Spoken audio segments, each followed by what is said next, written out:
किसी मित्र ने कहा कि अज्ञेय अज्ञेय पर कुछ बोलिए। अज्ञेय मतलब जिसको जान नहीं सकते, अननोएबल, जिसको जान नहीं सकते।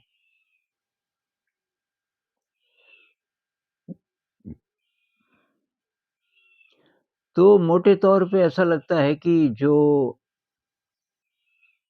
ये मटेरियल वर्ल्ड है, इसको हम काफ़ी हद तक जान सकते हैं। और जो मटेरियल नहीं है उसको अनुभव कर सकते हैं, लेकिन ये नहीं कह सकते कि जान लिया। जैसे जो आध्यात्मिक अनुभव है, तो हम ये तो कह सकते हैं कि भई मुझे कुछ अनुभव हुआ, लेकिन मैंने उसको जान लिया, ये तो कहना बहुत मुश्किल है। जैसे कबीर साहब कहते हैं ना कि बूँद समानी समुद में जानत है सब कोय, समुद समाना बूँद में जाने बिरला कोय। मतलब बूँद समुद्र में समा गई, ये तो आम आदमी को समझ आ जाती है बात। लेकिन समुद्र बूँद में समा गया, ये बहुत कम लोग जानते हैं। तो कुछ ऐसी अनुभूति शायद कि मैं ही ब्रह्म हूँ, वो जो कहते हैं, तो उसको अनुभव कर सकते हैं। तो अनुभव को एक लेवल पे कह सकते हैं कि भई मैं जानता हूँ, लेकिन मैं पूरी तरह जानता हूँ, ये नहीं कह सकते। अब मटेरियल वर्ल्ड को ले लीजिए, क्या उसको भी हम पूरा जानते हैं? जैसे ब्रह्मांड कहाँ तक है, तो ये तो नहीं हम जानते। अब हम ऐसा कह सकते हैं कि जानते तो नहीं है, लेकिन जान सकते हैं, ये अज्ञेय नहीं है। पर अभी कह रहे हैं कि ये 96% तो डार्क मैटर और डार्क एनर्जी है। ये जो मैटर है, जिसको जान सकते हैं, तो 4 ही प्रतिशत है। अब ये आशा हो सकती है कि हम भी डार्क मैटर को भी जान सकते हैं। ऐसा नहीं है कि वो अज्ञेय है। हमारे पास टूल्स नहीं हैं, लेकिन उस टूल्स होते तो हम उसको जान लेते। लेकिन ऐसा तो फिर हम कई चीज़ों के बारे में बोल सकते हैं कि हमारे पास टूल्स होते तो हम जान लेते। तो फिलहाल जिसकी बाउंड्री हमें नहीं पता,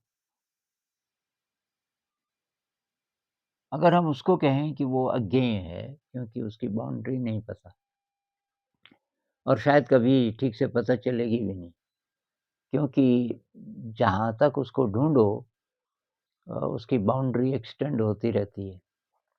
अगर हम ये डेफ़िनिशन मान लें कि भई हम नोएबल उसको बोलेंगे, जिसको जान सकते हैं, उस चीज़ को बोलेंगे जिसकी कोई फ़िक्स्ड बाउंड्री है और जिसकी बाउंड्री नहीं है फ़िक्स्ड, तो उसको हम अनुभव कर सकते हैं या थोड़ा बहुत जान सकते हैं, लेकिन पूरी तरह नहीं जान सकते। पूरी तरह नहीं जान सकते, तो उसको अननोएबल की श्रेणी में डाल सकते हैं। अगर हम फ़िलहाल इस डेफ़िनिशन को लेकर चलें, तो तब ये अंदर का जितना भी अनुभव है हमारा, आध्यात्मिक जो अनुभव है, उसके बारे में भी हम यही कह सकते हैं कि भई अननोएबल है। उसको हम थोड़ा-सा छू सकते हैं, उसका स्वाद ले सकते हैं, लेकिन उसको जान ही गए, ये कहना बहुत मुश्किल है। अब मटीरियल वर्ल्ड पे आ जाते हैं। उदाहरण के लिए ये जो क्यूब है, तो लोग कहेंगे भई ये है अ, जो अज्ञेय नहीं है। इसलिए नहीं है कि इसके बारे में तो हम नाप सकते हैं, इसकी बाउंड्री फिक्स्ड है, बस ये इतना ही है। और इसके ये 6 फलक हैं, ये हम छू सकते हैं और इसके ये रिजेस हैं, ये शायद 12 रिजेस होंगी, 4 और 4 8 और ये 4 12 ये वगैरह-वगैरह। इसका वज़न हम नाप सकते हैं, इसका कलर हम देख रहे हैं। इसको किसी चीज़ के साथ मारें तो कैसी आवाज़ इसकी निकलेगी, ये सारी चीज़ें। तो इसको हम अ, अज्ञेय नहीं कह सकते, लेकिन क्या ऐसा है? और बारीक छानबीन करें ये किस चीज़ से बना है, तो तब वैज्ञानिक लोग बोलेंगे ये एटम से बना है। एटम से बना है तो इसके एटम्स के और गहराई में जाएँ, एटम किससे बना है? अभी तक बोलते थे कि 3 ही कण हैं बेसिक, अ, प्रोटॉन, न्यूट्रॉन और इलेक्ट्रॉन चक्कर लगा रहे हैं, जो कि दिखते नहीं है वैसे कभी, क्योंकि इलेक्ट्रॉन को देखना बहुत मुश्किल है। लेकिन अब कह रहे हैं कि जो ये जो 3 बेसिक पार्टिकल्स हैं, ये भी कहीं और से आए।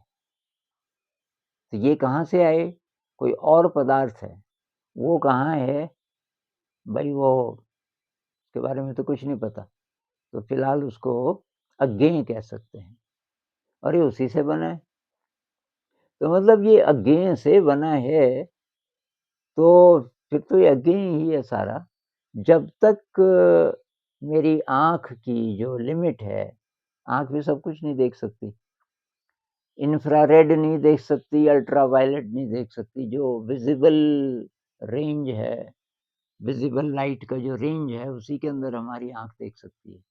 ख़ास फ्रीक्वेंसी की लाइट में ही देखा जा सकता है।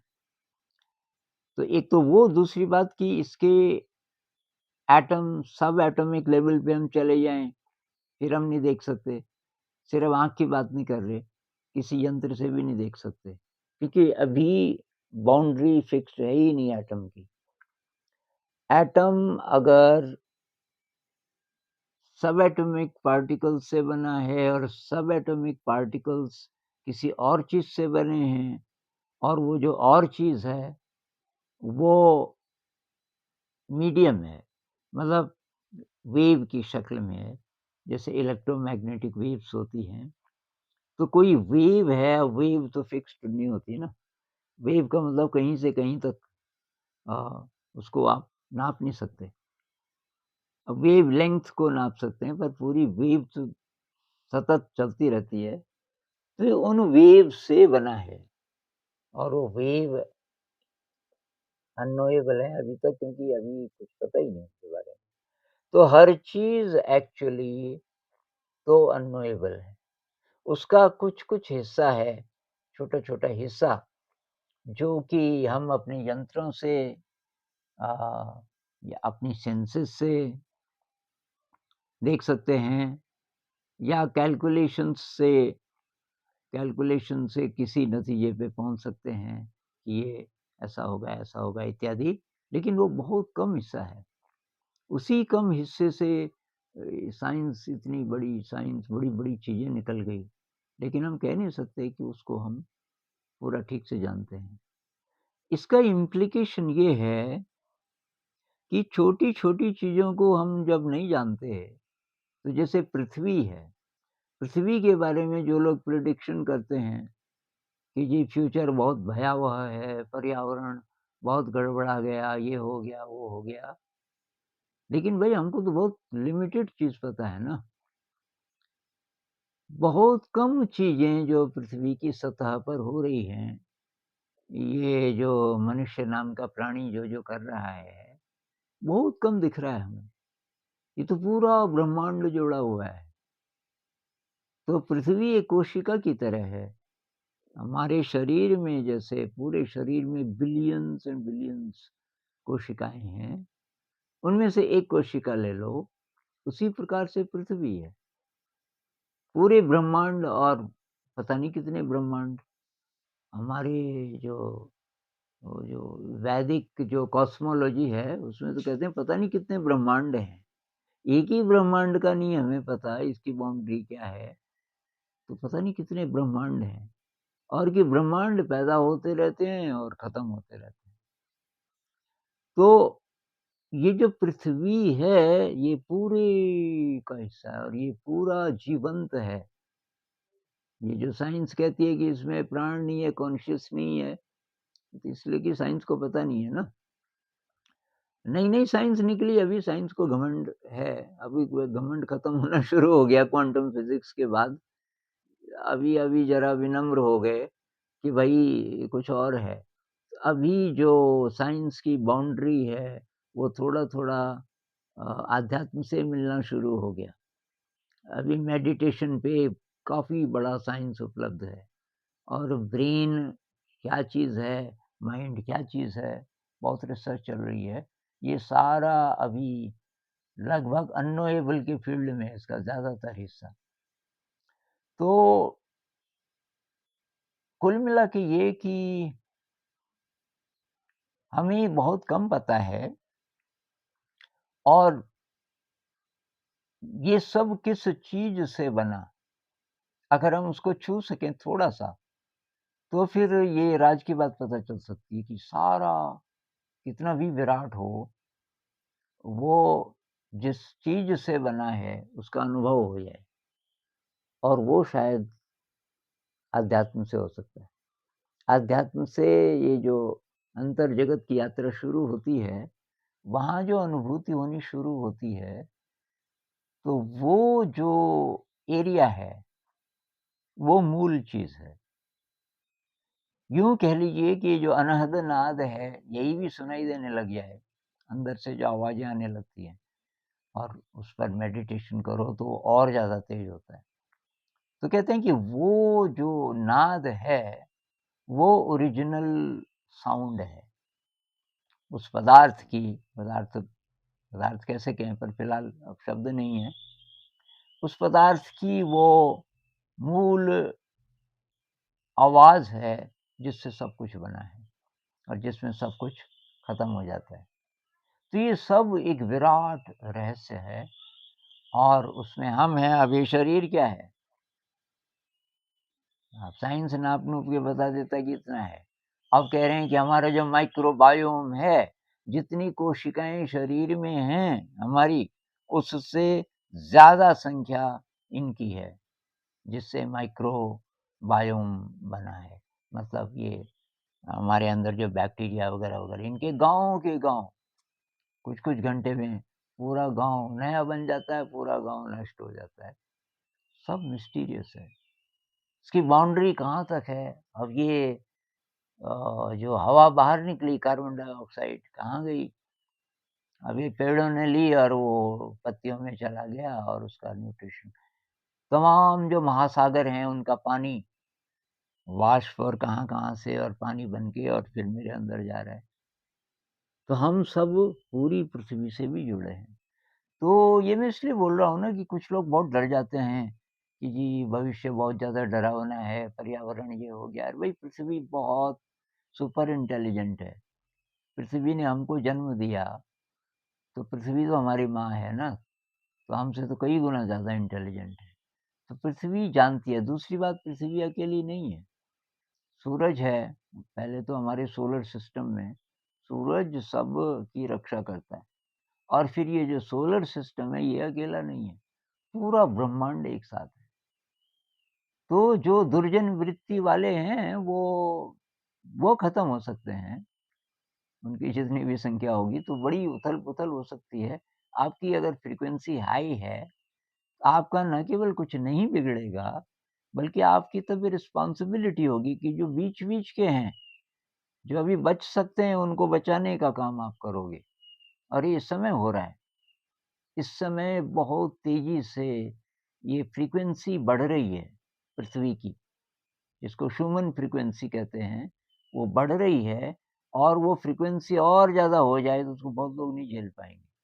ये जो कोविड वगैरह हुआ, तो ये एक मैनिफेस्टेशन है उसका। वो फ्रीक्वेंसी किस-किस रूप में आ सकती है। तो वो तो कोविड के रूप में आई, लेकिन ज़रूरी नहीं है। बिल्कुल बैठे-बिठाए फ्रीक्वेंसी बढ़ गई पृथ्वी की और लोग मर गए, बिना किसी कारण के। क्या रोग हुआ जी कि कुछ पता नहीं चल रहा है। तो कई कई तरीके हैं जिससे पृथ्वी दोबारा से बैलेंस कर सकती है। तो उथल-पुथल होगा, विनाश होगा, लेकिन आप अगर सही कर्म कर रहे हैं, सही रास्ते पर हैं, तो आपको तो पृथ्वी हेल्प करेगी, आपकी ज़रूरत है और आपकी ज़रूरत है उनमें से किसी-किसी को बचाने की जो कि 50-50% है। 50% दुर्जन है लेकिन 50% उसमें आशा है। तो बात तो हो रही थी अननोएबल की, तो मेरे ख़्याल से सब कुछ अननोएबल है। सब कुछ अननोएबल है, ना आदि है, ना अनंत है। भई सब कुछ अगर ब्रह्म है और ब्रह्म के एट्रिब्यूट्स क्या हैं? अनादि, अनंत, अखंड, अगोचर, जिसको आप देख नहीं सकते, जिसको जान नहीं सकते, जो अनंत है, बिगिनिंगलेस है, एंडलेस है, बाउंडलेस है, तो उसको कैसे बोलें कि वो नोएबल है? हाँ, हम उसका अनुभव ले सकते हैं थोड़ा-सा क्योंकि हम भी ब्रह्म हैं।